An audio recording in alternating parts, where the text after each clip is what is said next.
大家晚上好啊，我是摩登，欢迎晚上来到我们的直播间。今天非常有幸，就是邀请到了一个国际知名大厂的 SD 材质师，来为我们分享这个 SD 方面的一些经验和技巧。啊接下来有请西西老师给大家分享。Hello，大家晚上好啊。就是也是非常荣幸收到这个摩登老师邀请，然后来为大家分享就是有关这个 SD 材质方面的一些内容。然后我们先看一下我们大概的一些内容的一些设置吧。对，就是第一个就是，我讲一下为什么我对这个 SD 会产生兴趣。然后的话会讲这个，包括我们 SD 材质美术一般都需要做些什么，然后还有这个程序化材质它运用到一些方向，然后主要可能会去讲这个场景啊，还有角色物件这方面的。然后就是一个这个分化材质制作思路上的分享，然后一个写实材质制作上的分享，最后就是我们的这个问答环节。好，我们继续，就是我首先为什么会对 SD 产生兴趣呢？就是因为，其实我在做 SD 之前呢，我是一个3D 场景美术师。然后的话，其实在我还在做场景的时候，那个时候早期 SD 还不是很普及，其实大家去做这种次时代的这种四方的材质，都是先去用这个 ZBrush 去一个雕刻，然后再去烘焙，然后再去画一个贴图。然后我其实，在早期时候做场景的时候，是有非常多的，就是说是这样的任务去给到我去做。然后其实我那个时候是有遇到一些让我觉得非常头疼的事情，就是有可能我这个贴图已经画完之后，然后我的总监啊什么的，他会说，哎，感觉你这个砖，我想让它再大一点，或者说我想让它再密集一点。然后这个时候我就要非常苦逼的再回到这个高模阶段，然后再去调整啊，然后我弄完之后，然后又要去再重新进行烘焙，然后我再去画贴图。其实这个调整的一个，就是花掉我这边的精力会非常的一个多。然后就是后面 SD 开始兴起的时候，我就被这种不用雕刻，然后直接出最终工作结果的流程，就是震惊到了。所以就说是当时我就决定我要学习这个 SD 方面的一些这种知识吧。哎，西西老师，你是几年接触了 SD 啊？我差不多是19年左右吧，可能差不多19年左右。那个时哦，候其实，在 A 站就已经有非常多的大佬，比方说像这个 Daniel Tiger 啊，还有 Winston 这些，他们已经是有一些，就是说当时在我觉得就基本上是像那种黑魔法一样的一些那种材质作品已经出现了。所以我就嗯嗯。觉得，所以我觉得就是我也很希望去尝试一下这个流程吧。对，然后当时我也是，就是浏览了这些大佬非常多的一个这种教程吧，然后也看了他们非常非常多的一个作品。然后就在我自己想尝试去做的时候，其实我就遇到了一个问题，就是我也看了很多教程，然后每个步骤也都跟着他们做，但我自己一做的时候，我自己可能就抓瞎了当时。所以就说是，不过我最终还是克服了这个问题，差不多我可能是从这以下5点去进行一个克服吧。就是说是可能前期我们是可以去跟着教程去做，但是千万不要去把它的每一步的参数去进行一个，就比方说你去抄它参数啊，就一定要去思考它的这个核心思路是什么。比如说像地砖材质啊，它的核心思路其实基本都是一致的。我们只要把握了这个，其实我们再去做自己的这个材质的时候，嗯，就不会说去陷入到那种啊，我要去对它这个参数啊，或者说这些就是没必要的这些事情上面，然后就是去根据自己的能力去给自己设定一个完成时间，并且尽量在这个时间内去完成。这的话就是说，就是避免你在一个材质上面去花费过多的时间，因为实际上在实际工作之中不会去给你太多的时间去完成一个材质。然后第三就是去最大程度去寻求反馈。这个的话，你比方说你可以把你做完的这些材质啊，去发给你的同事啊，或者说发给你的这个朋友，然后让他们去给你提些意见，就是不要去这个闭门造车。然后就是效果去始终去对标高质量作品，有可能你一开始，做的效果不好，但是可能你心中要一直想，就说是我最终的目的还是希望可以去达到就是像我之前说的那些大佬他们做的这个材质的一个质量的一个水准。然后第六也是最坚持，就是第六也是最重要一点，就是这个坚持就是胜利，我们一定要去坚持去做我上面说到的这4点吧。啊，这会儿写错了。OK，然后我们就继续。然后就是我在实际工作之中，就是材质美术师的一个职责都有哪些？第一的话就是前期的一个规划，比方说是我们从这个整个场景的这个精度方面，然后还有我们整个场景的参考，比方说给到你一个场景，然后的话就有可能说是我们贴的同事他会规范一个，比方说是我们这个场景中它需要使用到这个贴图的一个精度，比方说它是这个1:1024，或者说什么2:2048，或者是就像这种一个精度的一个规划。然后我们再根据，比方说是给到我们这个场景的一个实际任务，然后去寻找一些参考，然后找到参考之后，我们需要去把我们的参考去及时分享给，就是说是需要去使用我们所做完的这些材质的一些同事，比方说像我们地边的同事啊，或者说是模型的同事，然后就要去思考我们这个材质它是如何应用，是去使用顶点色呀，还是去使用那种对 UV 啊，或者说是或者说就是传统的我们在 SP 里面去用那种涂层的方式去完成这个材质，就是基本上刚开始就是去规划这些东西。然后第二点就是说是要树立一个材质效果的一个标杆，因为这一点的话也是非常重要，就是说是我们材质它做完之后，它大概的一个分隔，然后还有它的一个质量，我们其实都需要在就是我们需要去提前先去做一些这种材质效果的一个标杆出来，然后的话等这些标杆经过，比方说经过我们这个地面同学他最终到这个实际场景中验证之后，他们觉得可能说是这个分隔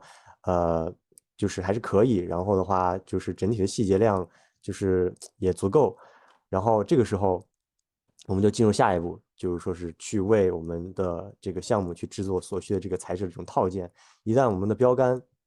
确立之后，然后我们就开始基于这个标杆去做一些变体，比方说像它这个砖，然后其实我们标杆做好之后，因为它是 SD 这种程序化直接出来的，我们可能去稍微微调一些参数，然后就可以做出这些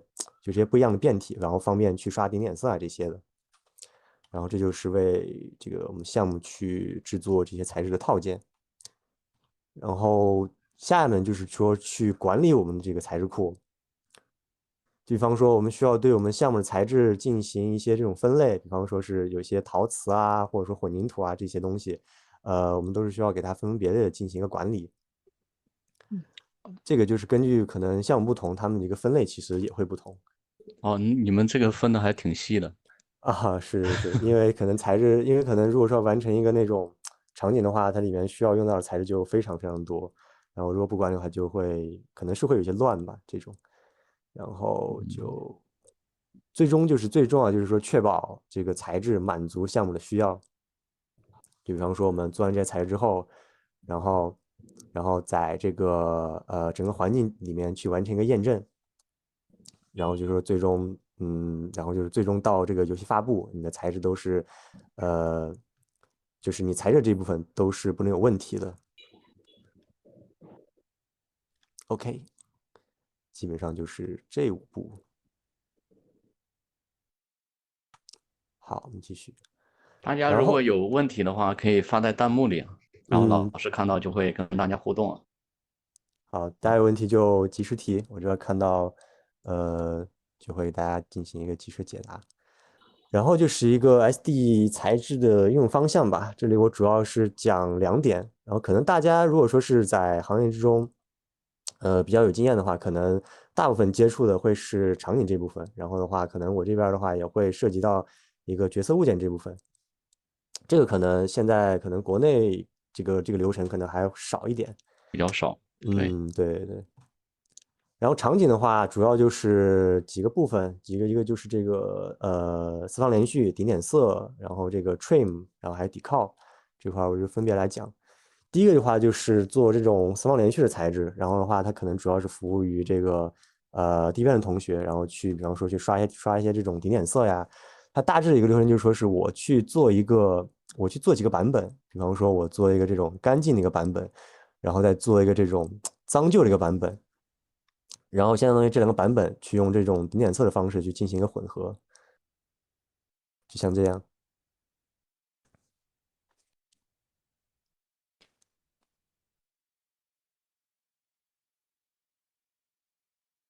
因为其实我在早期去参与一些项目的时候，当时好像，呃，他们做这种场景，其实当时还没有就是说是去使用顶点色这种观念，有可能他们完成一个这种场景的区域，需要去嗯，整个把这块地面全展出来，然后再对，去自己去画这些东西。那这个的话，其实就非常消耗这个资源，并且的话，就如果说是，呃，比较难这个的话就修改。对对修改成本会非常大。对，这样的后面的话有顶点色的话，其实它这个就怎么说呢？就是你修改起来就非常快，而且的话对于这个资源的消耗也是可以控制的。用 UE 吗？这个其实每个引擎它应该都是有这个功能的。对对，最后破损的地方嗯，可以去现卡线在屏幕进行协作。是黑的。啊，因为它这个播完了，继续。哦哦哦，对，然后第二个就是这个 trim 贴图。trim 的话，它主要就是说，大家可以把它理解成是一个这种，就是它是这种，就是第一个那种它是这种四方连续这个材质，trim 的话可以把它就是这种二方过去，然后它的大概的一个思路就是说是，我们可以去先把贴图先规划出来，然后后面我们这个场景的同学，他在搭这个场景的时候，他就只需要把这些东西去 UV 进行一个拆分，然后去对这块的一个我们做好的一个 trim 的一个贴图。就比方说像这里它有一些这种，那么它可能就需要把这块的这个 UV 拆一下，然后给它摆上去。就是这一套的话，它就是相当于就是说是，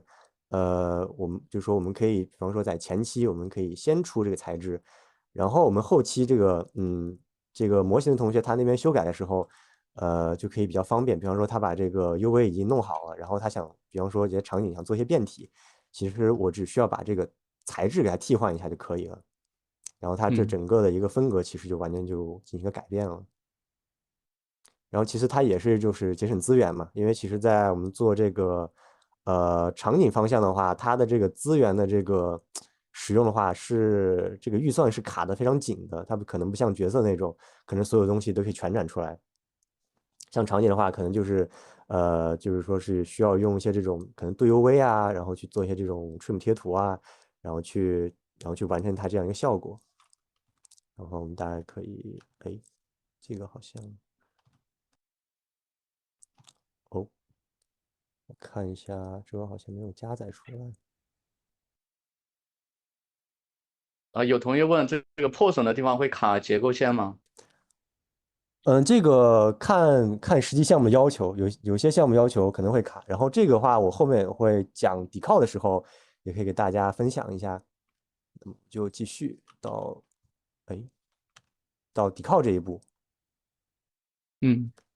贴花。嗯，对，贴花，就是可能像现在一些项目的话，它可能会把一些破损这种去做在这种抵靠上面，然后就是一个这个角色物件方向，比方说可能我们去做一些角色的时候，也是可以去套用，比方说我前面讲的去做一些这种tailing 的材质啊，然后去做一些嗯，比方说或者说我们去做一些这种工具啊，比方说把这种思路去用在角色身上，我们可以看到，比方说像这个角色，它的这个盔甲的部分。其实就是直接去使用这个材质去完成的。然后这样的话，其实就是会，其实就是大大去节省一个我们去做高模的时间，因为我们其实可以想象一下，如果说是像这批角色，它有十几个，它都是这样风格的一个东西，然后如果说每个都需要去做高模，然后再去烘焙的话，然后如果说是，就是说是，如果说这个时候总监他突然说，哎，我觉得现在这个线看起来好像有点少，我希望它可以多一点，那是不是我们所有角色都需要去再返工到一个高模的阶段，然后再去改，然后再去烘焙，然后再去做一个呃，就是这个材质的完成，其实它花掉的一个时间就非常多。然后所以说我们就使用这个，就还是这一套这个材质流程，然后去用到这个角色身上，并且就是为了实现它一些这种定制化的效果，我们可以去，着重的去开发一些这种工具吧，这个后面会讲到。然后第二个就是角色物件方向，第二个就是说去提前去制作一些这种智能材质球，比方说是我们可以提前的为项目去做一些这种这种涂漆的一个真人材质。这的话一般就是说可能先在 SD 里面可能先去做上几张这种 tiling 的，然后再到这个 SP 里面去用这种涂层的方式去给它把这种生气加好，然后到时候就是说是我们就实际制作同学拿到这个材球之后，他直接丢上去，差不多就是可以是有这个效果。对，刚才还有同学问这个 SD 和 SP 的区别。啊，好，这个我后面会这个给大家熟悉的讲，就是大家这个着重的去讲一下这个区别。然后我们先继续，它大概的一个区别就是说是 SD，你可以把它理解成，是一个这种油漆桶，就是说是它里面装了一些，就是说是我们用来，就是我们用来刷房子也好啊，或者说是用来这个，给一些东西上色的一些这种，就这种原始的一个素材，原料。对，原料。然后这个 嗯，SP 的话，就相当于，我们可以把这些原料，然后去更好的按照自己的想法给它添加上去的一个怎么说呢？一个这种各方面管理的一个工具吧。然后他们其实是可以进行一个比较有机的一个结合的。啊，对，SP 这些材质是 SD 做的，是的，是这样的。然后这块儿的话，我就希望可以介绍一下，这个大佬他其实之前有分享过的一些这种案例，呃，就是现在的话，这个就是这套流程也是广泛应用在就是我们做一些角色啊物件这个上面的一个流程。比方说，它就是说是这块儿就是这个整体的一个思路就是说是，模型上面需要做的工作是比较少的，就是尽量去保证我们这个模型它的一个就上面就尽量不要有太多的一个东西，就是只要保证它的一个大的这个剪影或者说它大的结构是 OK 的就可以，剩下其他的所有步骤都在这个材质上面去完成。这就涉及到就是这个 SD 跟这个 SP 的一个配合，比方说是，可以先在 SD 中去创建一些这种生成器，或者说是一些这种工具，然后先把这个功能给它做好。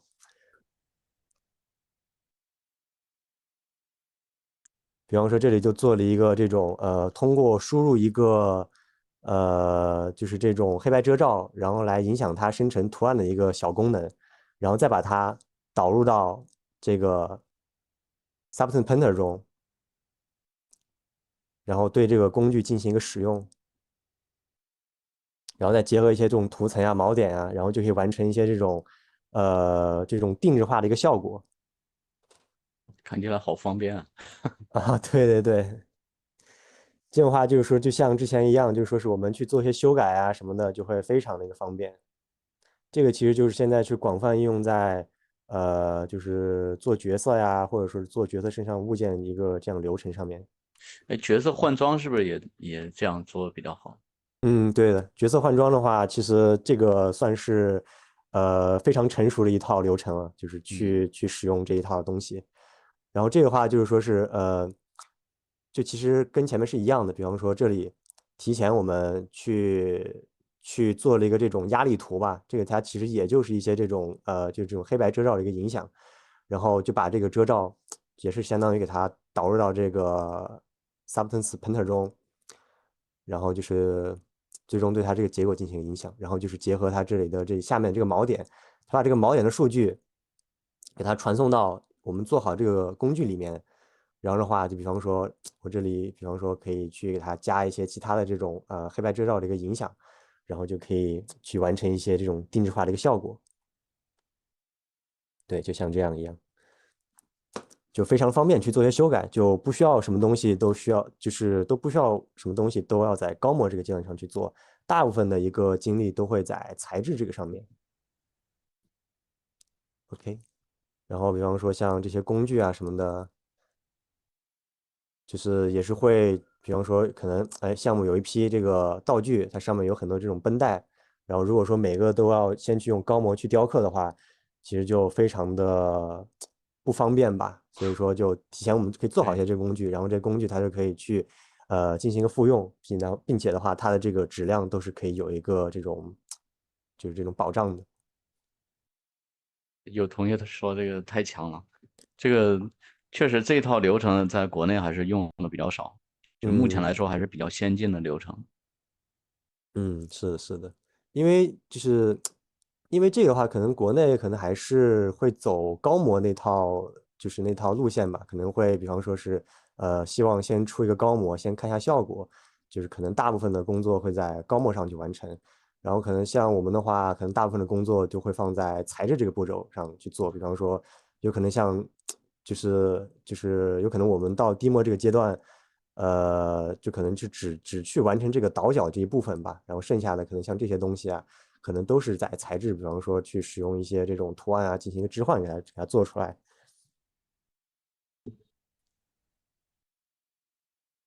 OK，继续。然后比方说像一些这种破损呀什么这些的，其实都是可以去实际的，比方说我们在 Substance Designer 中去做一个这种工具，然后再导入到这个 SP 里面。啊，有同学问对，这个数学不好能学 SD 吗？可以啊，可以啊，这个其实跟数学没有没有关系，没呃，有太大关系。对，没有太大关系，有一点关系，就是你数学不好的话，就是怎么说呢？就是说是不影响你理解这个软件，对，这个是不影响的。嗯，对比方说像这种，它其实就也就是说是，先在这个 Substance Designer 之中去完成它这个工具的一个逻辑的一个搭建，然后再导入到这个 Substance Painter 里面，然后再完成它，然后再去实现这些东西，就比较好调节。OK，然后我们继续，对，这些就是其实就是，然后下一个就是说是去做一些这种生成器，比方说是我们经常使用这个 SP 的话，我们其实它比方说 SP 它计算那个模边呀，或者说它计算这个就是这些脏迹啊，这些就是可以统称是一个这种生成器，或者说是这种滤镜，其实它们是比较相似的一些东西，只不过生成器的话。它是引用我们烘焙的一个贴图去作为一个这个来源，然后去生成一些东西。然后滤镜的话，其实它是比较独立的，我们也可以把这两个东西去合并在一起。比方说是这里，做了一个这种，比方这里它做了一个这样的一个生成器，比方它根据这个，可能是根据这个 AO，它去生成了一些这种，就是这种条纹状的东西，然后它也可以去更改一些它上面的一些这种颜色的一个变化。然后在这里它实际上是有一个参数暴露出来，然后去调整这些东西。对，数学逻辑好，会学得快一些。我感觉主要是逻辑思维，数学的嗯，话可能就是加减乘除。是是，因为的话，就是说它其实涉及到一个，比方说是，你如何去理解，就比方说是那些 SD 它混合的时候，比方说它那些乘法呀，或者说它那些除法的，它运算，它实际上它体现在这个图案上面，它是怎么样去运作的，这个其实是比较重要的。其他的像可能更底层的东西就应该还好，应该还好。OK，那么以上其实就是我对于这个场景还有就是角色物件方面的一个介绍，不知道大家有没有什么问题要问？如果说暂时没有的话，我就可以来进入我们下一个步骤，就是去讲我实际在做材质的时候的一些这种思考吧。好，我看一看，跟 PS 的混合模式一样。哦，对对对，是可以这么理解，跟 PS 混合模式一样。以后高模很多工作量会被取代吗？可能像这个怎么说呢？就是说是可能以后高模不需要再去过分的去追求一些那种表面上的一些东西吧。然后，但是像那些，比方说是你高模去做一些那种转折呀那些东西，可能暂时来说还是需要的。问一下 SD 里面类似 FXMap 的运用多吗？这个实际项目中运用这个倒用的不是很多。对，因为像 FXMap 的话，它其实更多的怎么说呢？它有点像是去节省你在 SD 里面比方说是你要做一个节点，你想让它更快的去运算，就是去节省 SD 里面的这个运算的时间。SD 国内项目应用多吗？应该还好，可能大厂用的会多一点。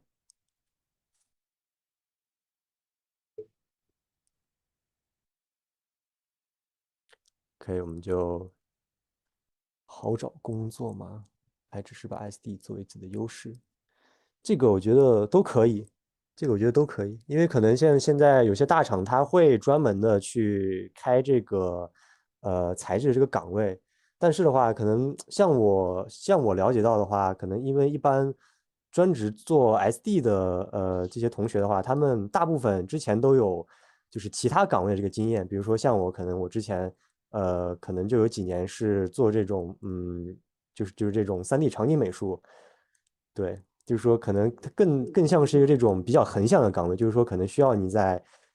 项目之中可能什么样的工作都要去做，对，因为我有时候也需要在项目中去完成一些这种建模的一些任务，是这样的，就可能你多少对于这个整套的一个流程多少都需要去懂一些，然后只是说是你在 SD 做材质这个方面，就是研究的会更深入一点，对，大概是这样的一个逻辑。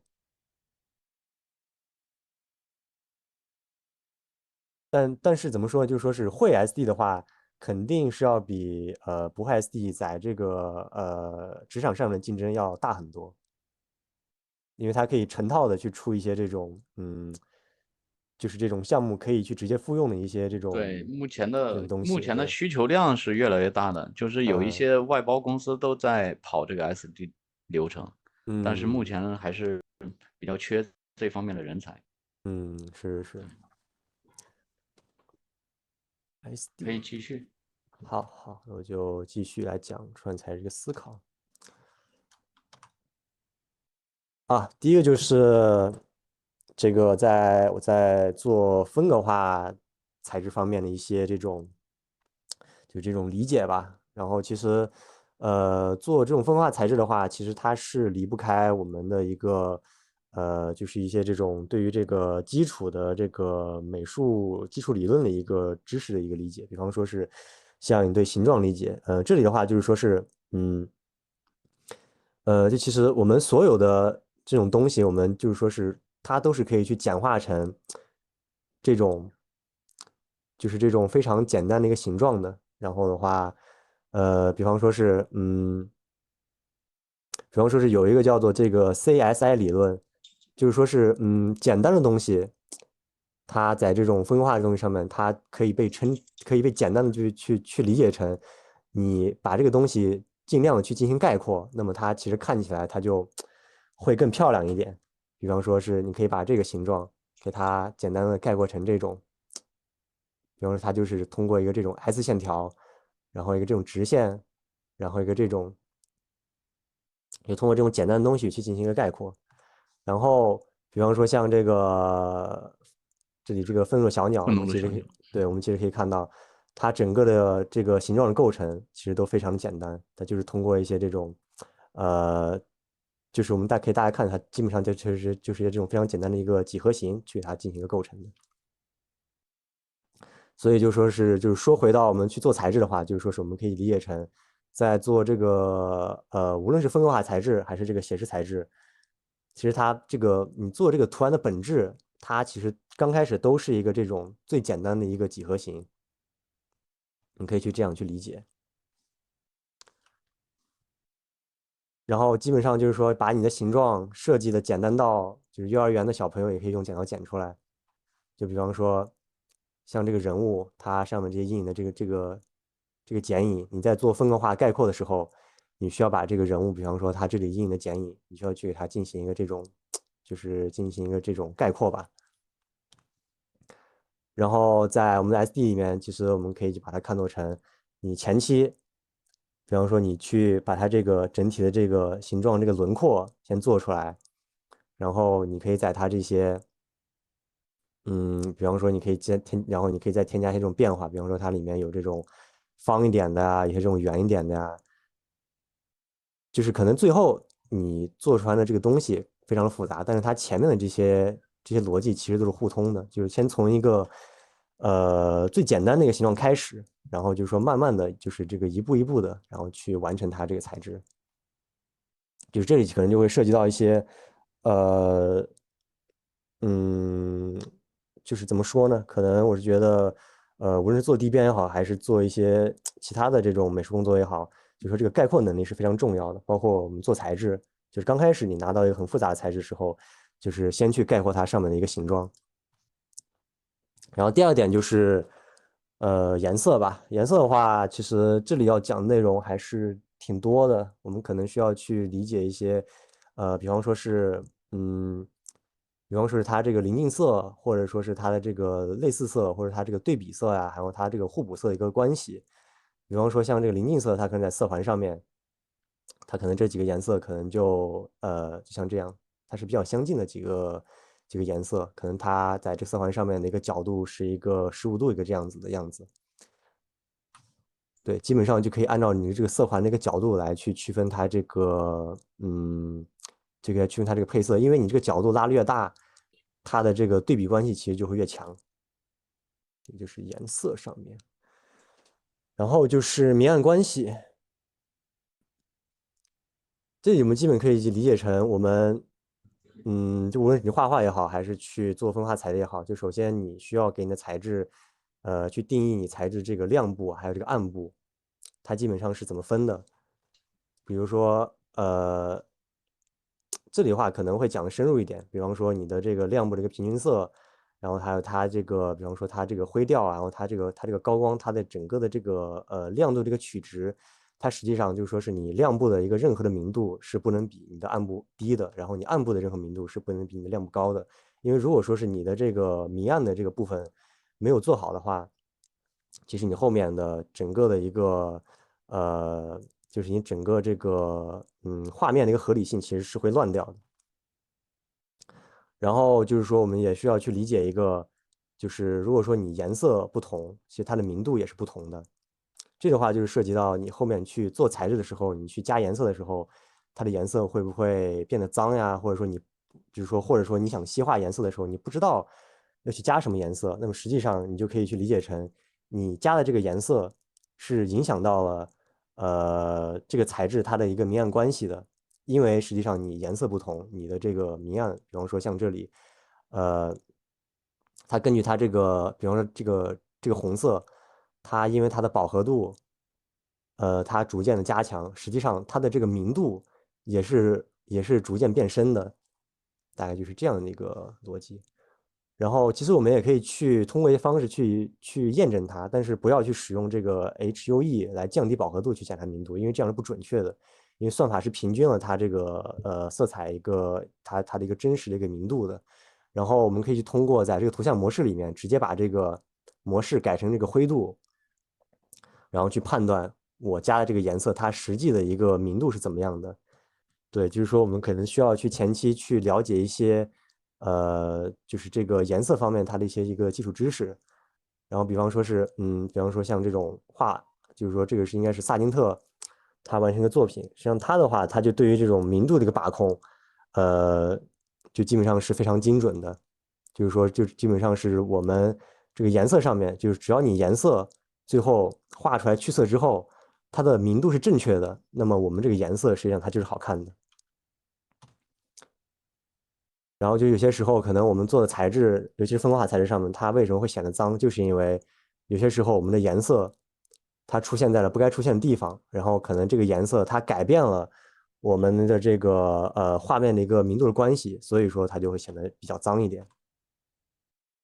啊。然后这些就是一些这种对于冷暖的一个理解，比方说是我们去加颜色的时候，就需要去对比，比方说是这两个冷色里面，可能我会觉得这个可能看起来会更冷一点。然后这些暖色里面可能会觉得这个暖色看起来它会更暖一点，对，然后去理解一个这种冷暖的一个关系吧，大概就像是这种，比方说是在这个材质上面，我们可以看到，其实这个材质它大面积上面是一些这种是一些这种暖色，然后如果说是它全部都是这种以一个暖色去进行一个构成的话，那么我们其实可以去加一些这种冷色进行一个调和，然后去把它整个一个颜色的一个纯度给它降下来。这样的话，我们视觉的一个就是在看上去的时候，它就会更加富有变化。比方说像这里可以去添加一些这种冷色呀，然后像这些可以去添加一些这种，比方说冷色附着在上面的一些这种笔触感。你加这种冷色上去的时候，其实本质上就是给它这个颜色去进行一个这种降纯，就是颜色上需要去做它这个冷暖的一个对比。然后一般来说的话，如果说你的固有色上面它是偏暖色的话，那么你夹缝处的一个颜色就往这个冷色上去给它偏一点，其实就会比较好看。然后这个其实它也是一个这种就是怎么说呢？其实它也是这个现实中存在的一个规律吧。比方说你在这个比方说在一个整个的一个暖色的光源之下，然后你的这个暗部。它实际上就会去呈现一个这种冷色的一个倾向。如果是在一个这种冷色光源之下，你的这个暗部事实上它就会呈现一个这种一个比较偏暖的一个倾向。对，然后基本上一个流程就是说是就是相当于就是一个从简单，然后这种一步一步的去做它这个对比，然后去比方说第一步先做一个固有色。然后因为这个固有色它大部分都是一个这种暖色，然后我们需要去加一些这种冷色，降低它这个饱和度，并且丰富它整体一个冷暖关系，然后去凸显它这个体积感。因为像手绘或者说像这种分化材质的话，它很多一个对于这种就是对于这种体积的体现，其实主要还是靠颜色跟发线这两个方面去做。然后，然后下一步就是说去做它这个笔触感的一个处理，因为如果说是我们就直接拿这张去出的话，实际上它的这个磨边啊什么的，其实就会比较死板，它不太像画出来的一个感觉。就可能我这边去做风格画的话，可能我更希望它会更像那种，比方说我们去给它画出来的一个这种感觉吧。然后就比方说这前面的这些步骤做完之后，就可以开始去把它的这些高光部分给它做一下，也相当于是给它更加的凸显它一个这种体积，它这个造型这个感觉。然后就是去添加这个少量的一些对比色进来，然后还有一些，然后再添加一些冷色，然后去调和它整个的一个呃，就是它颜色上面的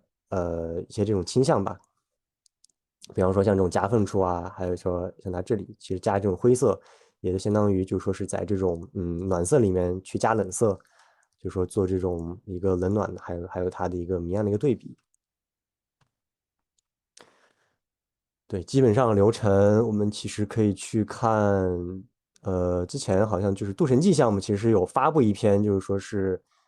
做这种分化材质的一个大致一个思路，然后这里也可以给大家大概的讲解一下，就是说，刚开始的步骤的话，就是去使用这个，就是这种临近色，先去铺上一个底，然后的话，然后慢慢的去扩大这个我们选色的这个范围，就是增加它这个颜色上的一个对比，就这种一步一步的，然后到最后的话，就是去有更多的颜色进来，然后最后形成它这样的一个这种这个叫做一个就这种四方的一个这种配色一个方案，比方说是这里它调和了一些这种黄点的颜色进来，然后像我之前说到的。这个偏黄点的颜色，它其实它在这个亮度上面是要高于这个红色的，所以说这里加黄色进来，相当于把这个亮部提起来的同时，然后也可以让这个颜色更加的丰富，然后添加一些这种对比色进来，然后相当于有一个这种冷暖之间的一个对比，然后再加一些这种小的细节，其实就可以来完成一个这是大概的一个就是这样做这种分化的一个思路。就是说就基本上我们可以理解成，如果说你拿到一个这样的材质，你要怎么去通过绘画的方式去思考它，并且把这些绘画的方式通过SD 去完成吧，就是基本上是可以这样理解。非美术的不太会控制颜色。啊，这个倒不用太担心，因为这个话其实，是有一套这个，比方说你理解颜色的，一套这样的这种就是怎么说呢，一套这样的一个方法的。其实这里大家不用太纠结这部分。对对，色彩理论是。然后就是一个节奏吧，就比方说是这里可能讲的稍微有点抽象，然后我直接跳到这块来。比方说是这里我大概画一下吧，比方说是我左边的这张图，我先看一下。好，比方说我左边这张图，呃，我如何觉得这张图的节奏感没有这张图好？我们其实可以画一下，我就是说我感觉这张图的节奏它是这个样子的，它这么过来，哎，然后它的节奏其实非常的平均的一个节奏吧，对，就像这样，然后它上面的这部分，对，它是这样一个节奏，就其实我一眼就能看出来它这个节奏大概是个什么样子的，所以这个就是相当于我会觉得这东西没有什么节奏感，就它在颜色上面的话，然后右边这张的话，为什么说这个节奏感要好一点？其实我这也可以画一下，比方说它这个节奏是这个样子，它每一步的这个节奏实际上它都是有变化的，对，比方说像这样子，哎，它是这样的一个节奏，它下来，对，这个就是说这个节奏感它体现在这种颜色上面，就是说我们怎么去理解它这个东西节奏感，然后也可以把它理解成这种，比方说你这个材质它这个大小呀，然后它里面这个元素的这个高低呀，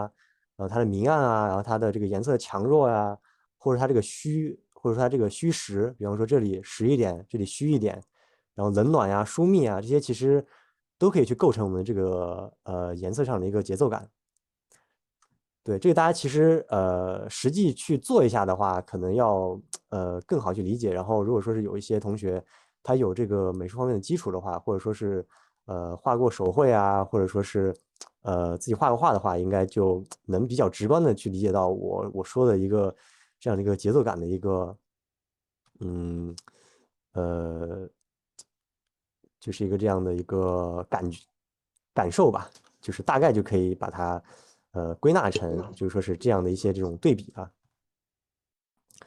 然后其实我有一个比较讨巧的方式，就是说是我们可以去多看一些这种绘制的，就比方说我们画一个东西的一个这种步骤图，然后来去提高对于这个我们去做分化材质的一个这样的一个理解。然后大胆的在 SD 里面，尝试去复现每一步啊，包括还有它这种笔触的一个感觉。对，如果说如果说你对前面那些颜色呀那些方面的，或者说对于我前面讲那些节奏感的东西，可能暂时来说，有点不太理解的话，那么其实最快的方式就是你去找一个这种，就是这种画画，它画完的这种步骤图，然后你在 SD 里面去把它进行一个复现出来，那么大概率你就完成了一个，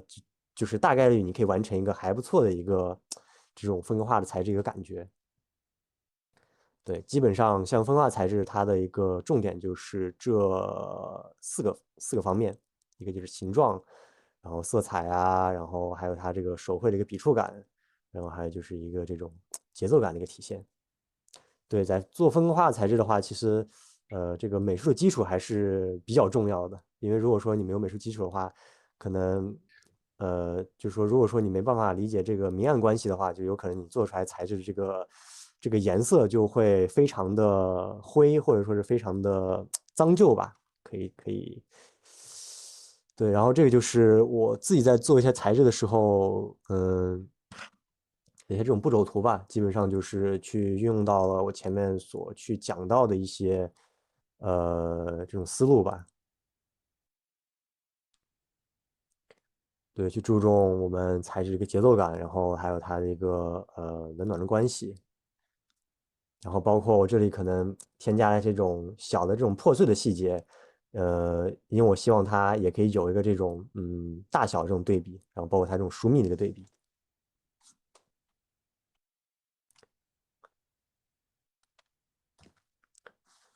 所以说，其实我们都就是我们掌握了这些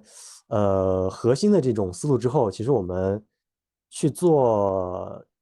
去做这种风化材质，它整个的一个你思考的方式其实都是一样的。对，包括这个树皮啊，其实，我们可能看到右边的这些东西，可能里面东西在变，但是其实我思考的思路其实都是一致的，它核心的思路其实都是一致的，包括像里面这个颜色的取色呀，它会有这种冷暖变化在里面。对，对，这个树的效果还是非常棒的感啊，觉。好，谢谢。这个是八侯炫的吗？嗯，对，我在八侯里面完成了渲染。嗯，挺好。对，就包括其实你像我说的这些节奏感呀、疏密啊这些东西，你也可以去运用在你最终去做这个渲染图的这个上面。比方说后面的要这个虚一点啊，前面的实一点啊，其实它也算是一个这个节奏感的体现嘛。对，然后就还要讲到就是是我们在做完一个材质物，尤其是做这种作品，就是如何去展示自己的这个作品也是非常重要的就是一环嘛，对吧？然后就是后面就是我当时做的这个草地的材质，对，就是这三个材质其实本质上它们核心思路都是一样的，就都是先去找它的一个形状，然后抓它的一个节奏感呀，或者说是这些东西，然后疏密关系啊，等等等等的。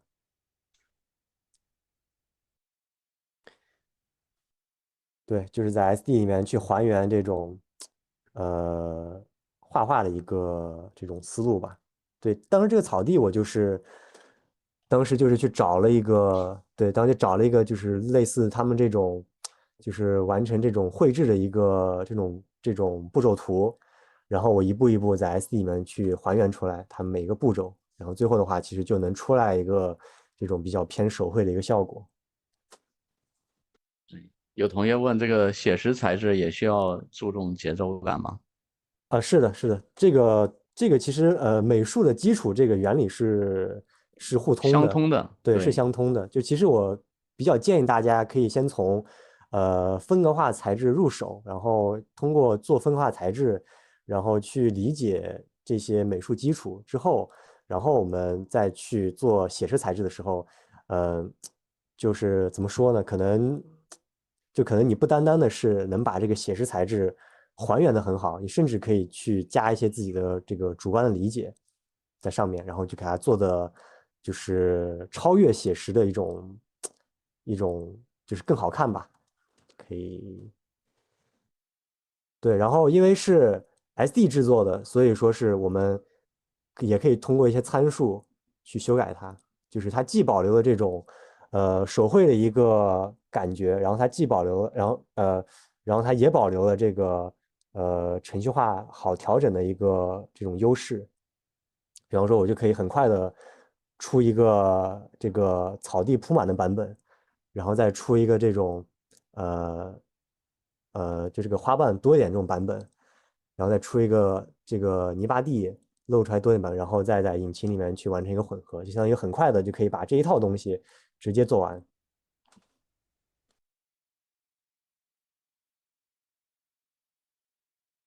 对，大概就基本上就是把这个手绘的一个思路，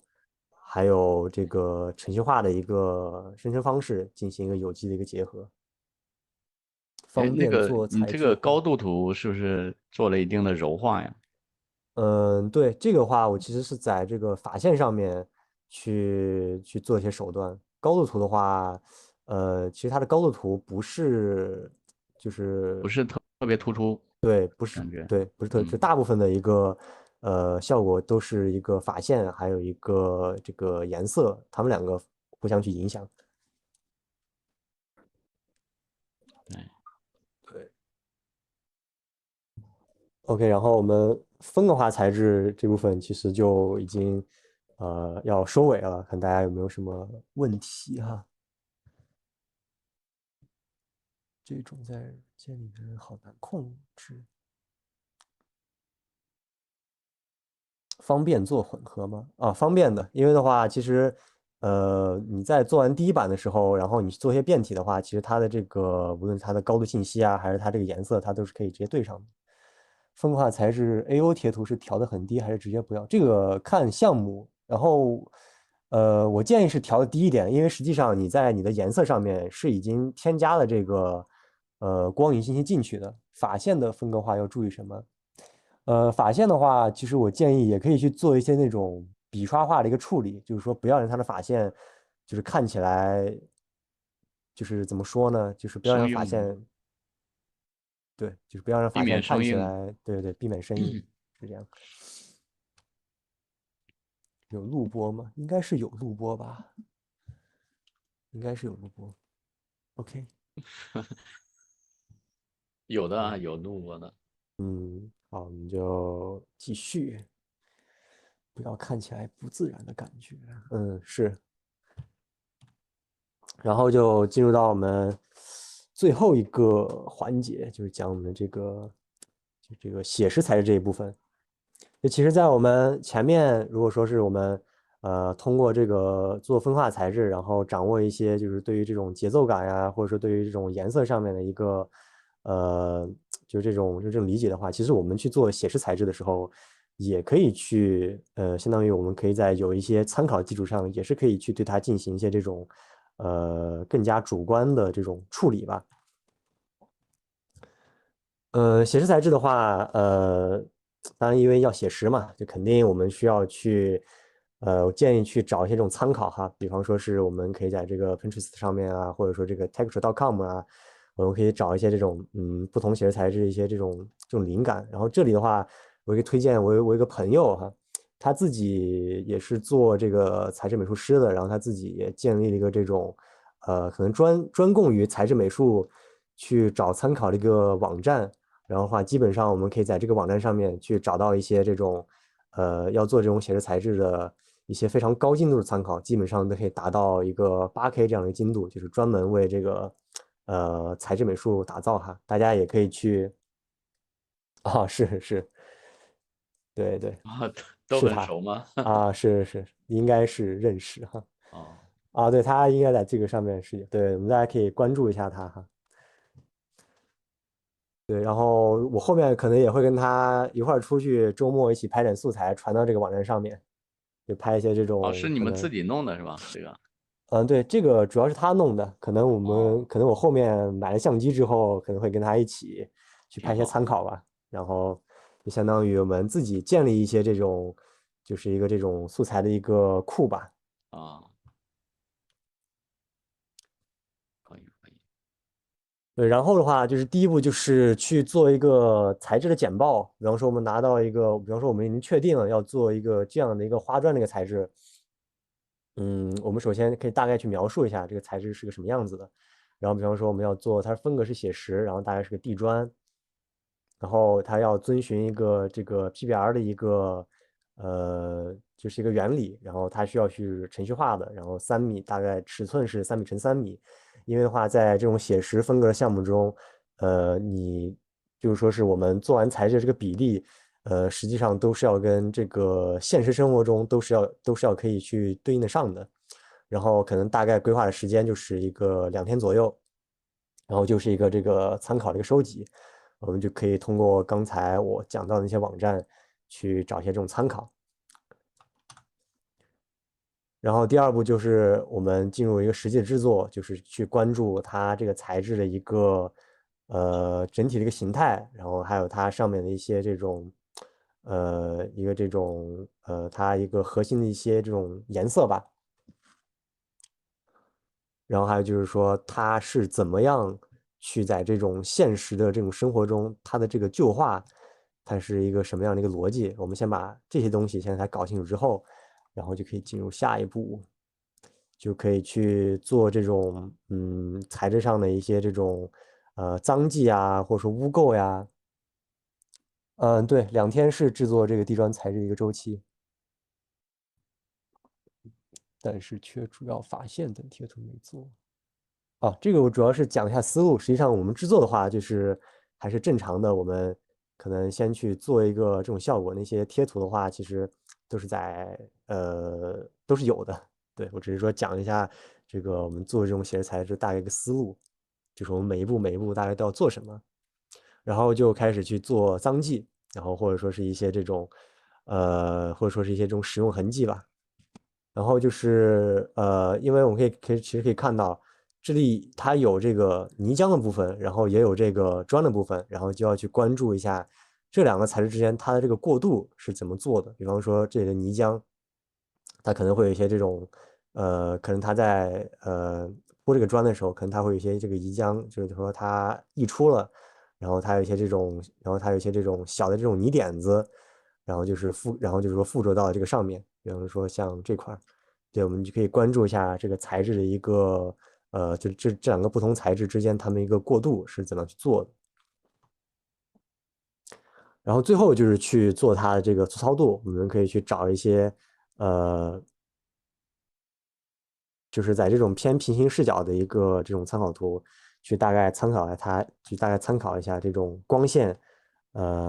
打到这个材质上面，它的一个粗糙度的一个感觉是什么样子的。然后就是一些这种，我们可以最终再去做一些这种比较微弱的这种微细节的一个体现，因为其实这些微细节的话，它一定程度上也是会改变我们这个就是也一定程度上可以去丰富我们这个粗糙度的一个感觉。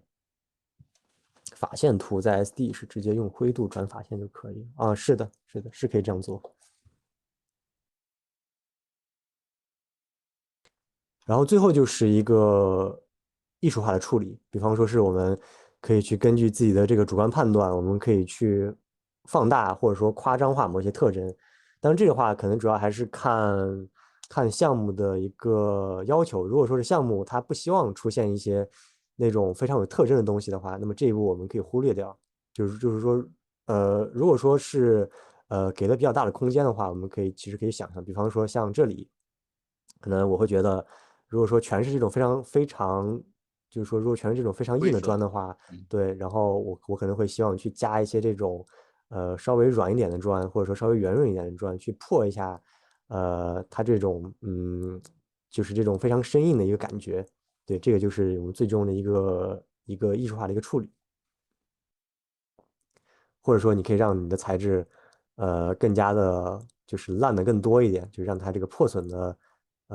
就是这个范围更大一点。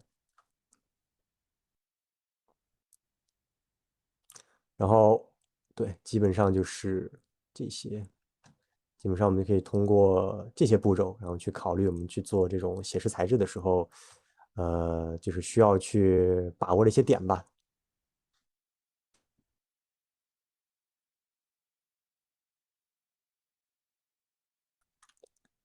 OK，然后我们比方说我们运用到上面我所讲到的那些，比方说这些什么简报呀，然后这些什么，然后这些什么这个什么细节啊，什么等等这些的，然后我们就可以最终体现在我们最终的一个材质上面，其实就可以来达到这样的一个效果。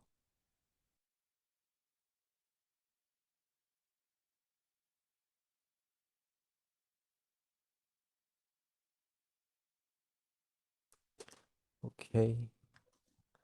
对，然后我们也可以，比方说像 SD 的话，我们也可以快速的去做一些变体。对，这个基本上就是我在完成了这个材质之后，我只是简单的去改了一下它前面的图案，然后就得到了第二个这个材质。对，就非常的快。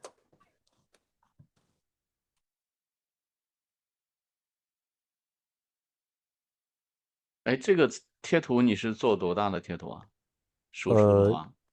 应该是2048吧，2048，哦，2048。对，但是如果展示的话，其实可以把精度拉得高一点。对，我们可以看一下，就是在光源走过这个材质的时候，它上面的一些这种表面的这种细节，那实际上它是有这个变化的。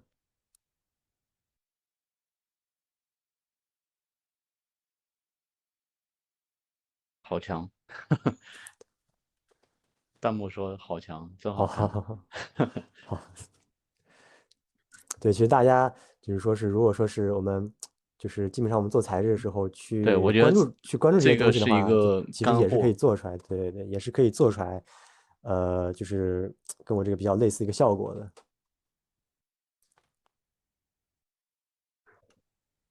哎，嗯大家有问题可以发在弹幕上啊。嗯，OK。然后这里的话，其实就进入到我们这个分享的尾声了。然后可能就是说会更加可能就是会说是这个开始回答一下大家的一些问题了。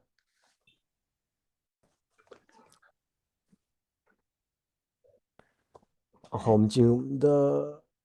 这个不同精度下，有些细节会有变化，怎么处理？A 站叫什么？想熏陶一下哦，我就叫这个何西西啊，就是何西西啊。这个就是我的，对，大家可以关注一波，呃，对，这个就是搜索和信我的，息。嗯，对，这个就是我的这个 A 站嘛。我看一下，对，包括像我讲到的这些内容，其实我在我的 A 站里面，其实有更加详细的一个步骤吧，也可以大家看一下。比方说像我刚才讲到的，我去通过改变它这个，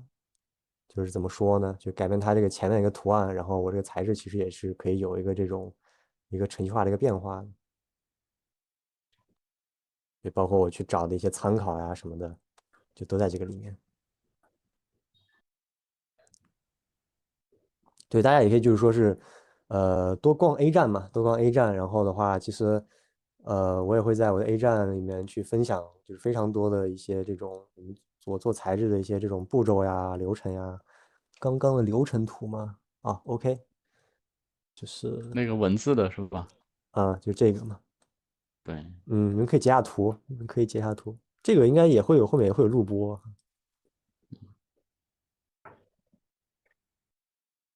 矩阵不太懂，这个应该没有太大关系，其实这个其实没什么关系。OK。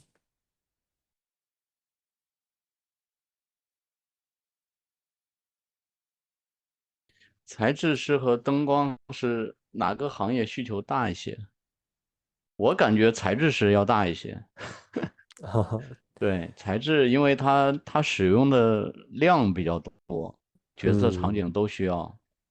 是对，是，灯光还是相对来说少一点。嗯，上颜色一开始也用吸管在照片上画下这样吗？哦，这个上颜色步骤的话，我可能呃都是一条流水线上不分彼此。地边的镜头是不是材质和打光？这个应该反而我可能这觉得，个可以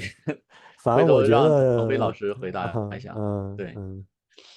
公司里有扫描流程吗？扫描流程。哎，这个看项目，看项目。对你们用扫描流程吗？呃，其实是有用的。其实包括我后面有在做的一些这种作品的话，其实但是现在还没发出来哈。就是说是也啊，去，就是说是会有一个步骤，就是说是用 SD，然后去结合这个扫描流程去完成一些这种材质效果。但现在暂时还没嗯，放出来。对对，因为其实扫描资产面数太高了。哦，这个做材质的话其实没关系。然后的话，如果说有需要的话，我其实可以给大家去说一下，大概去讲一下做这种 SD 结合照扫的一个大概一个流程是怎么样的。它可能会涉及到一些其他理论的一些这种知识，可能它是用那呃个高度图，还是说那个颜色贴图都要用啊？都要就用，就相当于都要用。我这里快速的找一下吧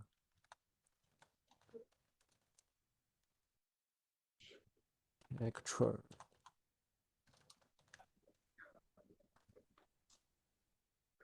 就如果说我们要纯照扫的话，那其实呢就用这个相机去拍就可以了。如果说我们希望我们的照扫去结合一个，就是又希望保留扫描材质的一个精度，或者说它这个写实程度，然后就是说又希望，呃，然后又希望，在 SD 里面去有它这种程序化的一个控制的话，那我就。特对，会用到一个叫做 Atlas 的一个这种素材，比方说像这种东西。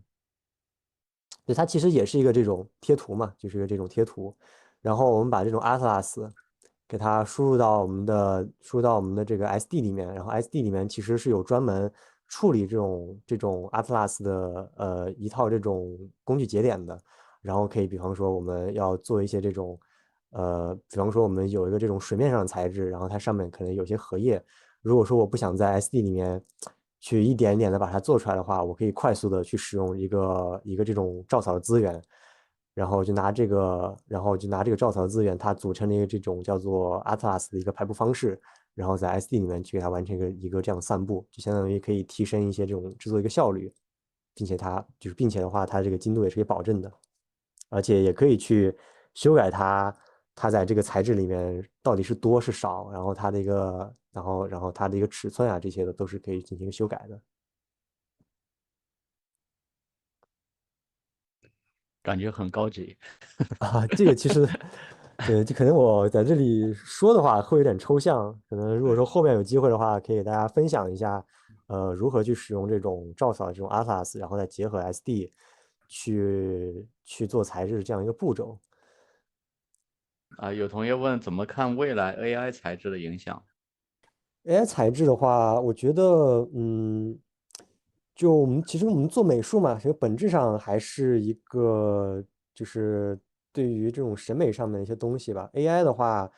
我觉得应该是可以帮助我们去解决一些，比方说是像我刚才说的，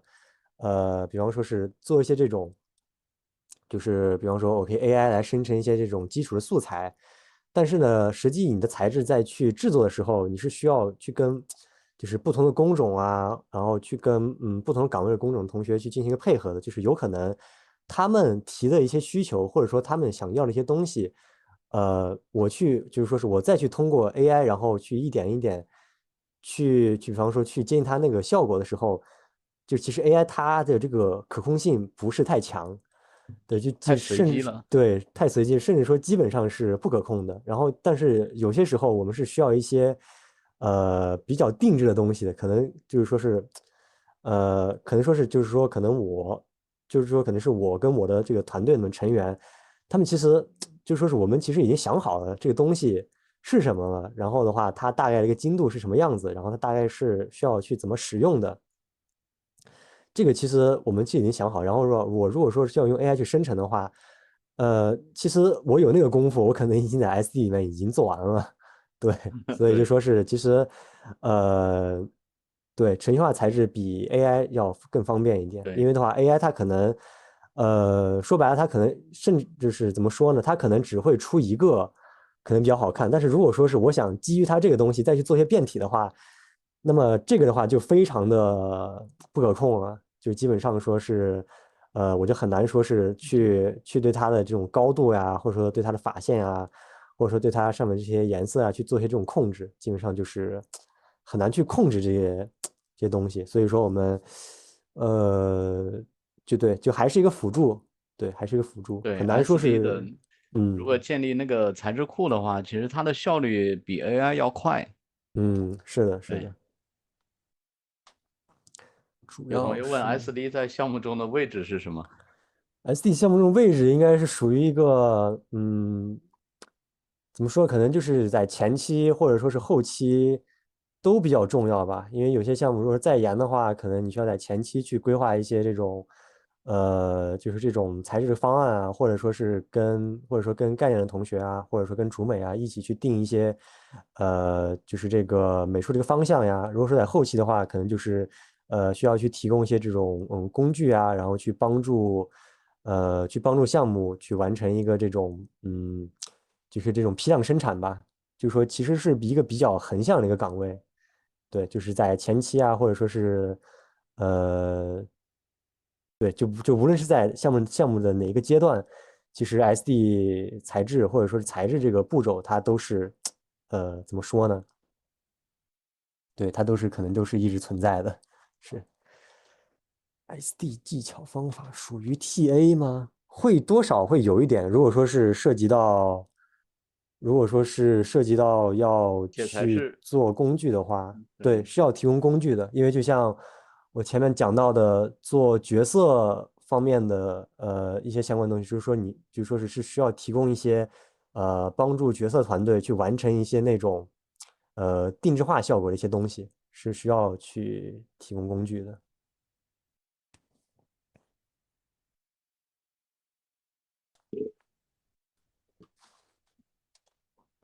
那个抖音的平台问这个什么样的水平才能算入行？什么样选才是入行？就是，首先可能还是需要，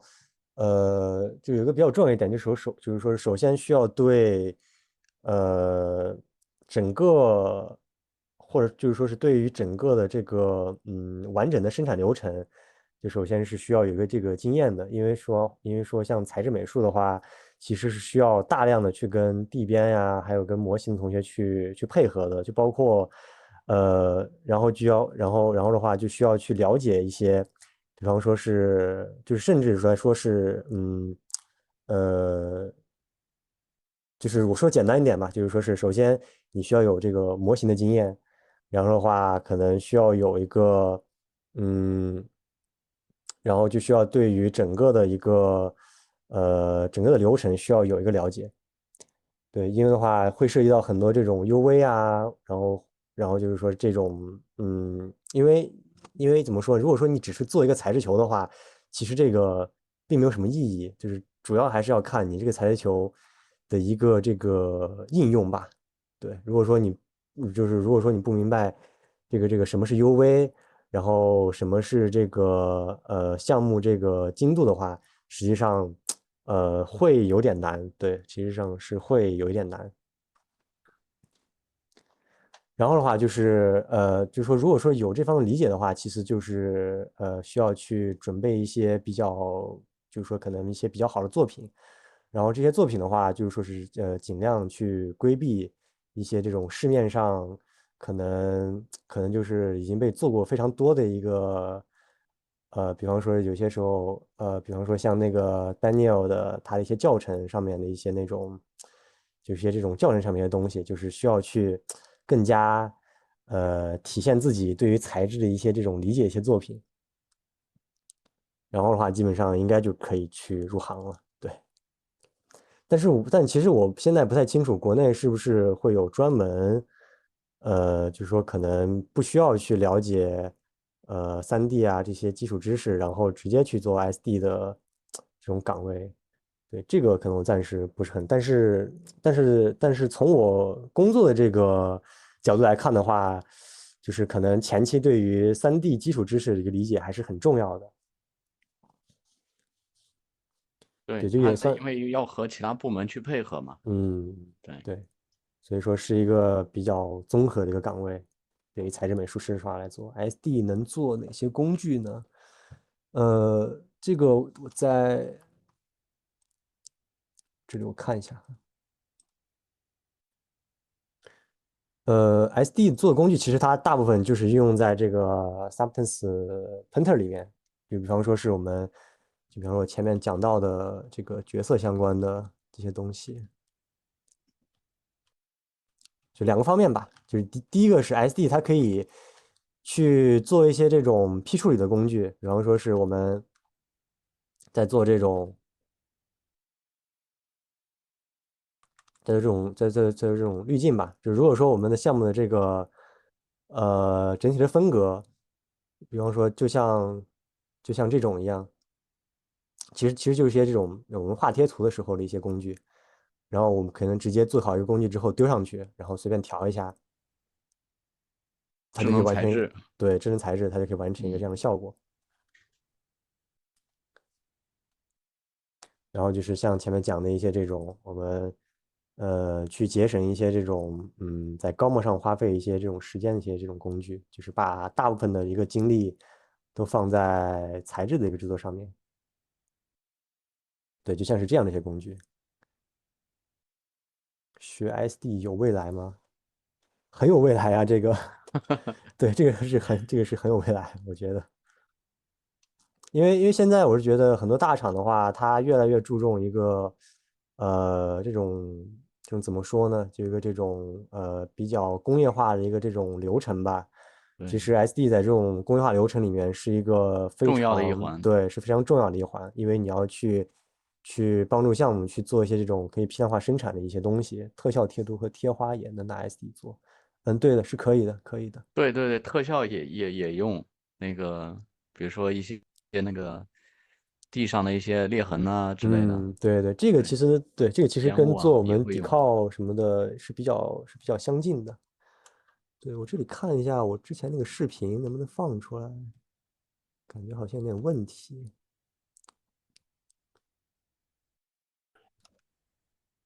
啊，有点那个啥。没事，这个回头再那个，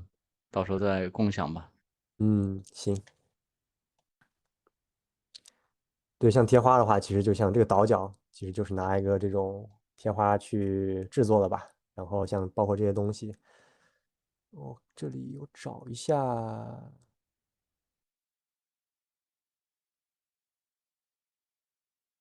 项目中用得到火力尼自动化 PCG 吗？哦，这个就是另外一个方向了，可能会对，有专门这个做这种胡迪尼或者说 PCG 这个方向的这同学去做。不过就怎么说，就说也是可以去了解一下，因为其实像胡迪尼的话，它也是可以跟 SD 去结合，然后去做一些东西的。对，这个就是多了解总没有错。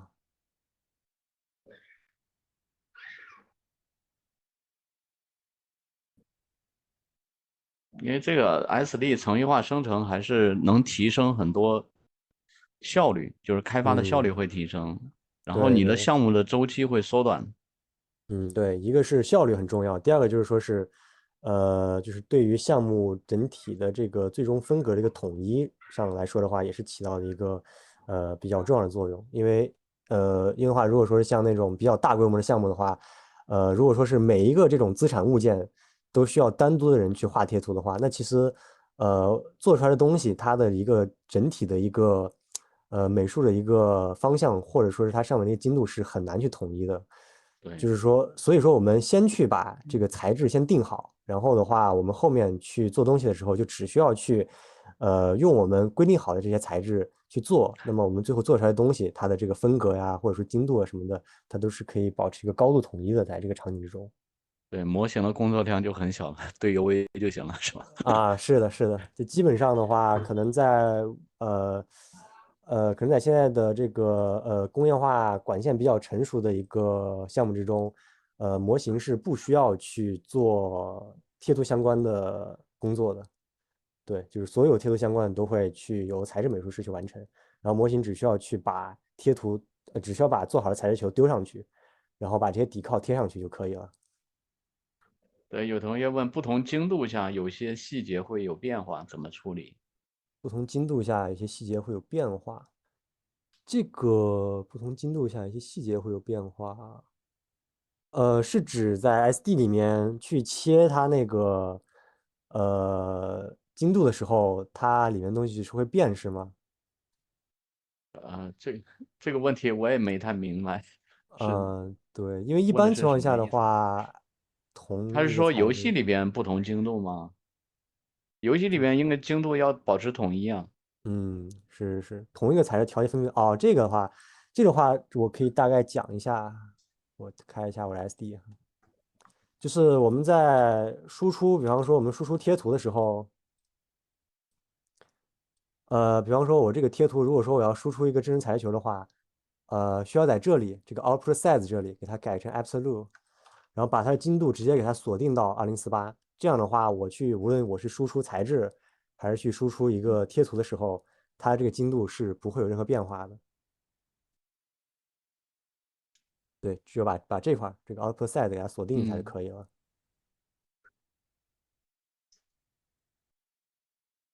因为实际上我如果不锁这个东西的话，我把它这个东西导到 SP 里面去使用的话，呃，输出为51，应该 SP 的时候是4K，输出为51。哦，这个就用我这个方式去给它锁一下就可以了。你把这块材质给它锁好，然后再导到 SP 里面，就不会有这种问题了。因为的话，你在 SP 里面，他去读你这个材质的时候，它是根据你 SP 里面设置这个精度来的。如果说你不锁的话，它相当于你这个材质可能进到 SP 里面，它可能如果说你的进这个，如果说你 SP 的这个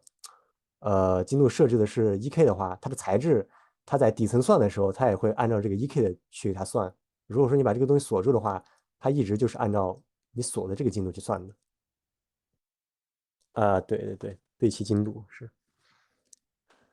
强势四方的边缘啊，对，是这样。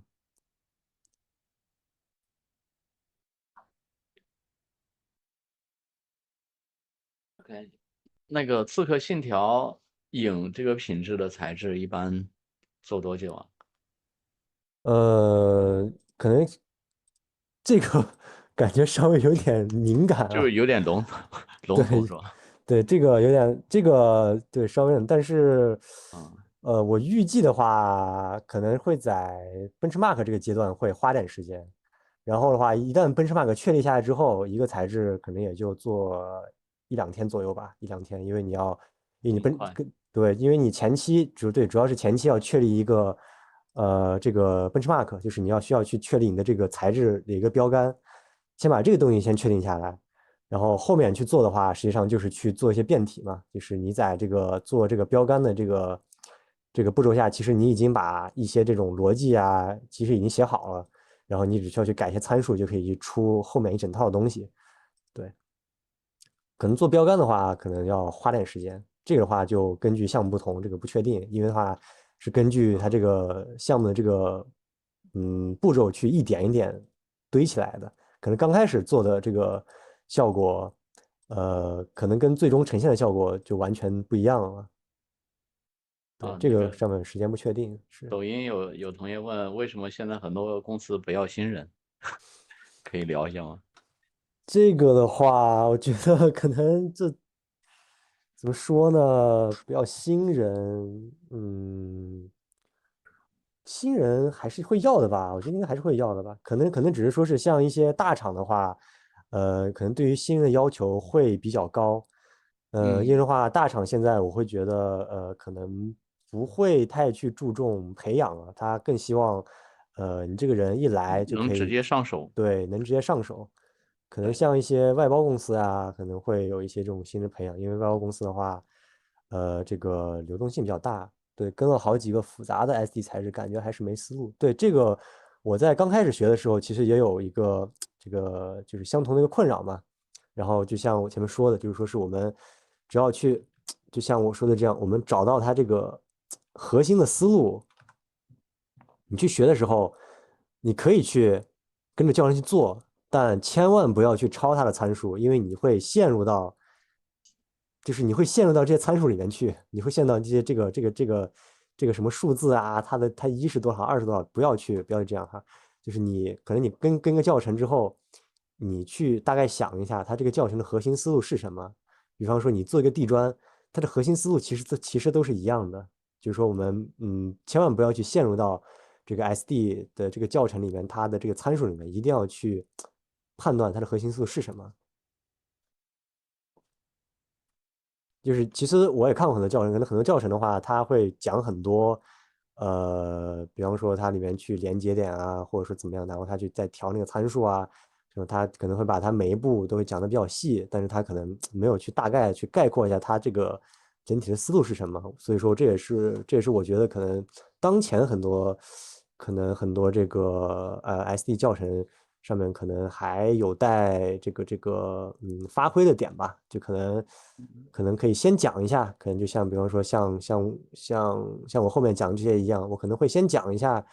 我做东西的大概的一个核心思路是什么，比方说我先确定它的一个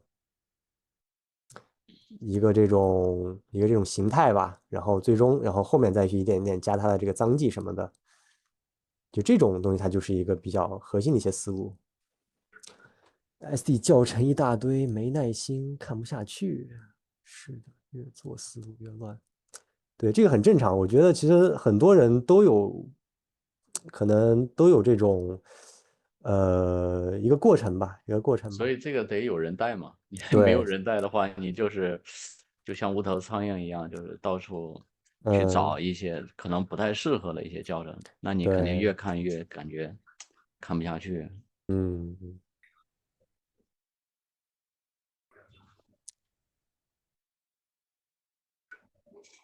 OK，可以看一下其那个咱们收集到的一些问题啊。嗯嗯，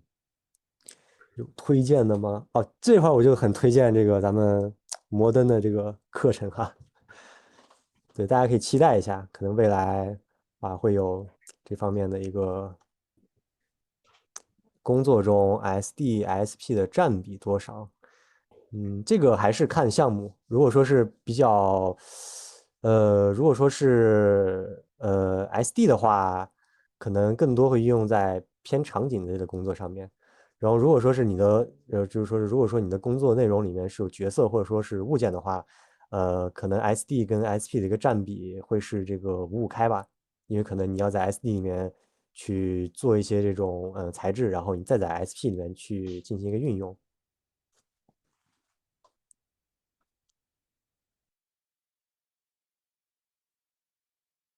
OK，那个咱们之前搜集到的问卷可以看一下。嗯，好的好的，我拖到最后面来，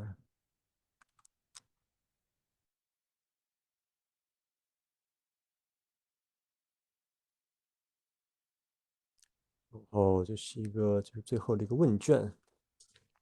第一个就是制作过程中对材质进行拆分的思路，如何分析一个特定材质，如刺绣、水泥、砂浆之类的。这里对，其实刚才也有讲过非常多的，然后这里的话，呃，我可以随便先找一个材质来大概去给它做一些分析吧。啊，你要演示吗？啊，也可以这个时间上可能有啊点，时间可能会有点长，那没大关系，我大概概说一下思路吧。对我大概说一下嘛，就是说是，呃，就首先你还是先去把它最简单的，比方说你就是最直观的一些这个形状，先给它先定义出来。比方说就是像前面讲的这些，就是说是你首先你需要去确定你这个材质它的一个尺寸呀，还有它的一个形状，它一个构成是什么。比方说是你这个东西，比方说这个东西。那构成这个材质的形状，那其实，对吧？它最初始的一个 tiling 可能就是像这个样子，就是这两个形状构成了这个材质的基本上它所有的东西吧，可能就是这两个材质，可能就是这两个形状，它在这个材质里面它进行了一些这个排布。对，你先分析一个它的这个核心形状是什么，然后这个东西有了之后，嗯，好，我们看一下。然后这个东西有了之后，你再去做它的这个，比方说这个基础的形状，你有了之后，然后你再去做它的这个什么倒角呀这些东西，你先把这些东西先把它的整个形状先给它搭好，就相当于你搭了一个这个框架出来。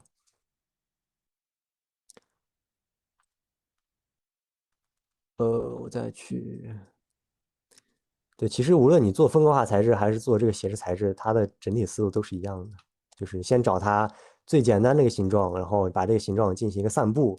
然后散布之后，然后就说就是得到一个这个可以 tiling 的一个这种的一个这种最基础的一个样子，然后的话再去做一些这种倒角呀，然后你这个倒角做完之后，然后再去做一些然后再去给它上面去添加一些这种细节呀什么的这种。水泥砂浆是，或者说我这么说吧，比方说是像这个材质，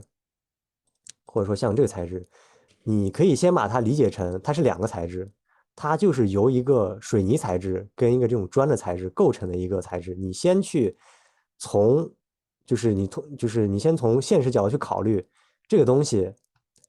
它在现实之中它是怎么完成？它肯定是先有一层这个水泥嘛，然后再去上面铺它的砖嘛。你先把水泥的部分先做好，然后你再去做砖的部分，然后最后再把这两个部分给它合并在一起，其实就很快就可以把这个思路拆分出来了。就相当于你把这一个非常复杂的东西，你一点一点的去分解它，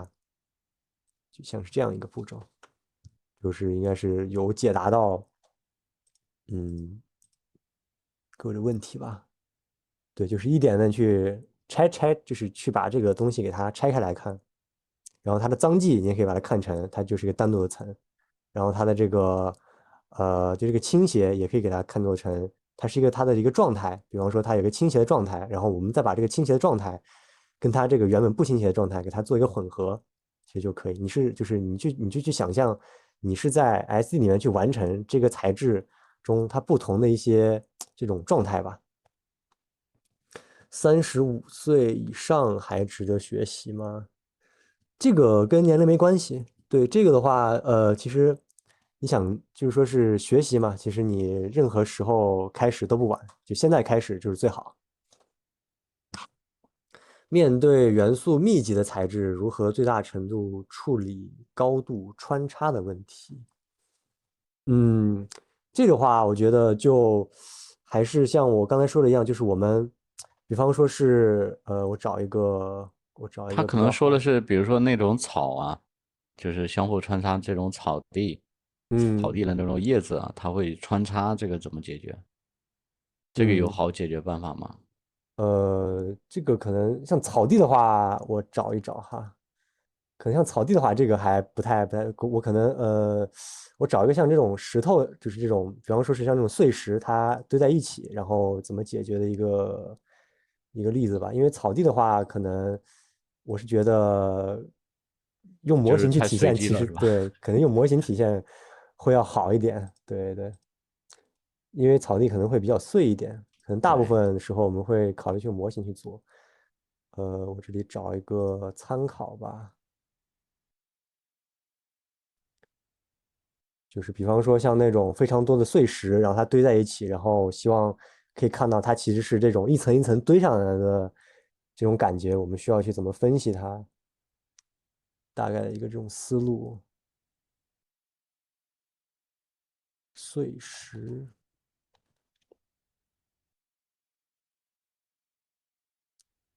啊，比方说就像这样一个东西吧。嗯这个我们其实可以去怎么说呢？我们可以去，其实有一个规则，就是从小到大，就是你先做先做非常小的部分，然后就是从密到疏，就是首先你肯定是需要做，就是肯定是需要做好几层的，就是你先做一层非常密的，就是这个非常密的，就是你先有一层，比方说是这里我大概画一下哈。就是你先去做一些可能非常小，就是可能又小又密的一层出来，就是可能有这些东西，就先给它先铺满，先铺满，然后你比方说是我可能大概可能话就大概可能会做5层，如果说你要这个不穿插的话，然后控制它这个话，然后上面比方说你这比较小这层密的先做好之后，然后上面再去给它加一些可能再大一点，然后它的这个疏密关系就可能它的疏密关系可能没有那么密，因为的话，如果说你要把它那个密度调的比较高的话，然后又要让它随机的话，它肯定是会有一个穿插的，所以说我们需要去分层去制作，然后最后再继续，然后再再大一点的，然后它的这个就相当于它是一层一层这种堆上去的一个感觉，嗯然后最后你可以再找一些因为你在去堆叠的同时，它肯定就是你这一层是在最下面，然后你这一层现在是盖在这一层上面，它就不会有一嗯个穿插。然后你在上面再继续去加的时候，就说就可以避免这个穿插，并且的话，你的这个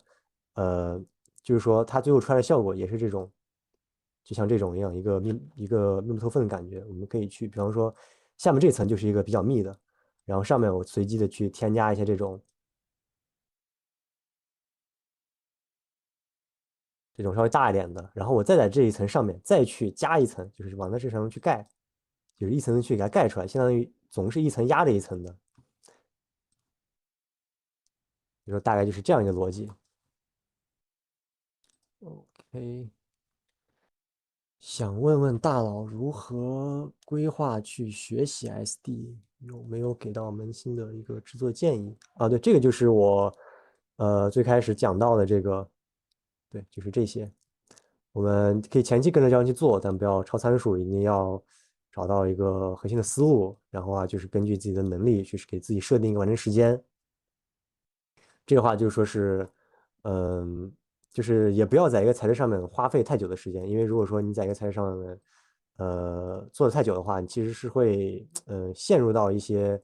这个就是怎么说呢，可能会陷入到一些瓶颈中去，然后就是去寻求一个反馈，就可能你去找一些老师啊，或者说是找一些同事啊，或者找一些朋友啊，就是说他可能通过一个第三方的角度给你一些反馈，就不要闭门造车，对。然后就是始终去，就始终你心里要有一个，就是怎么说呢？就是始终要有一个理念，就是说是你最终的这个效果要去对标一些这种比较高质量的一个作品，然后就是去坚持，对，就是你要去坚持做这些事情。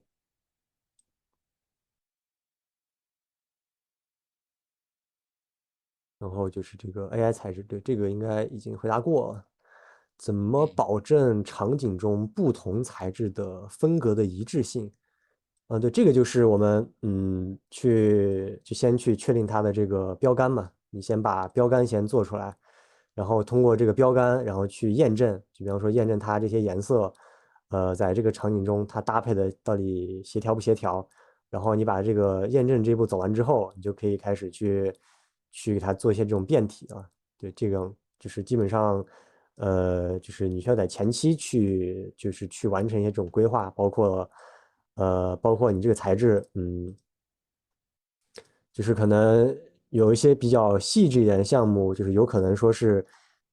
在最早期的时候也会直接把这个材质使用到的一个基础颜色，也都直接会给一个非常精密的一个数值，比方说使用红色，我们这里可以去，比方说，比方说我们在这个项目之中，我们提到红色，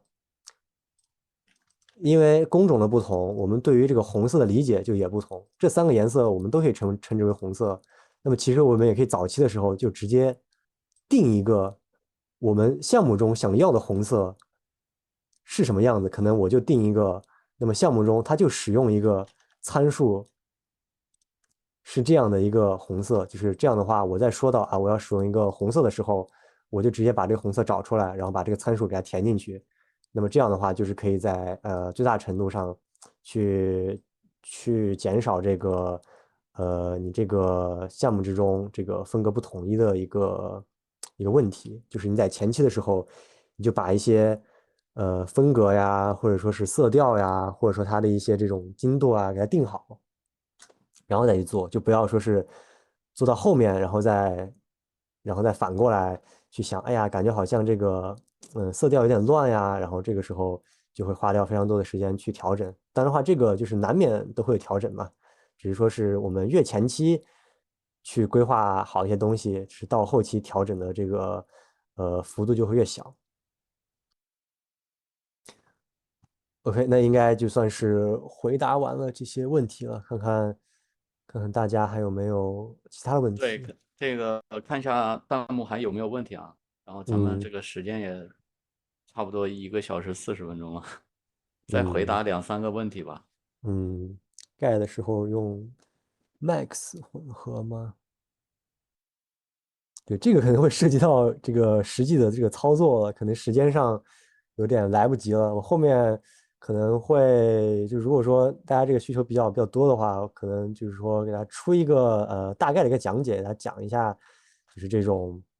如果说要做这种比较多层的一个混合，去实际去用哪些节点比较好。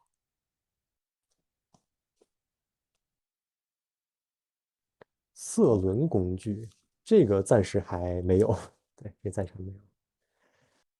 校招走 SD 方向是不是只能投地边岗啊？这个的话，应该是会有专门的 SD 岗位吧？应该是会有。当然的话，我也知道，可能地边的话，应该也是会有比较多的，会涉及到 SD 方面的一个需求吧。嗯，对，应该是有专专门的 门的这个 SD SD，岗。应该是有专门的 SD 岗。对，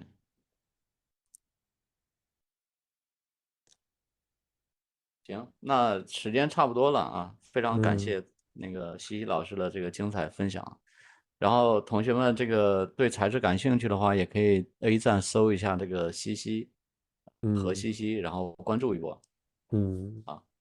那今天的直播就到这里吧，啊，大家拜拜。嗯，好的，也感谢大家，感谢大家的参与。